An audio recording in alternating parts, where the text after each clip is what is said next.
ନମସ୍କାର ବନ୍ଧୁଗଣ।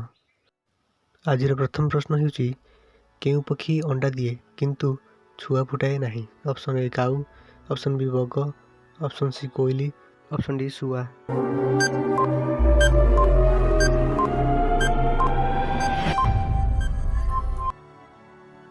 ଏହାର ସଠିକ୍ ଆନ୍ସର ହେଉଛି ଅପସନ୍ ସି କୋଇଲି। ପରବର୍ତ୍ତୀ ପ୍ରଶ୍ନ, କେଉଁ ଜୀବର ଚାରୋଟି ପାକସ୍ଥଳୀ ଥାଏ? ଅପସନ୍ ଏ ଗାଈ, ଅପସନ୍ ବି ଛେଳି, ଅପସନ୍ ସି ଘୁଷୁରୀ, ଅପସନ୍ ଡି ମେଣ୍ଢା।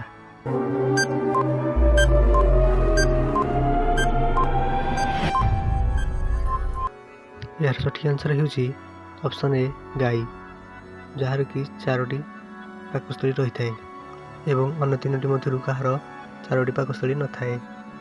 ପରବର୍ତ୍ତୀ ପ୍ରଶ୍ନ, କେଉଁ ଜୀବ 3 ବର୍ଷ ଶୁଏ? ଏ ଓଟ, ବି ଘୋଡ଼ା, ସି ଗେଣ୍ଡା, ଡି କଙ୍କଡ଼ା।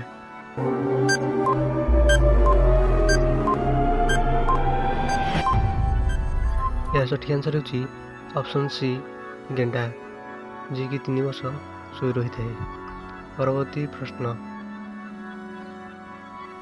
କେଉଁ ଜୀବ ଛିଡ଼ା ହୋଇ ଶୁଏ?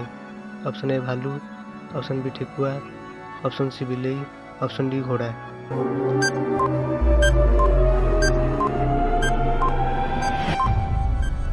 ଏହାର ସଠିକ୍ ଆନ୍ସର ହେଉଛି ଅପସନ୍ ଡି ଘୋଡ଼ା।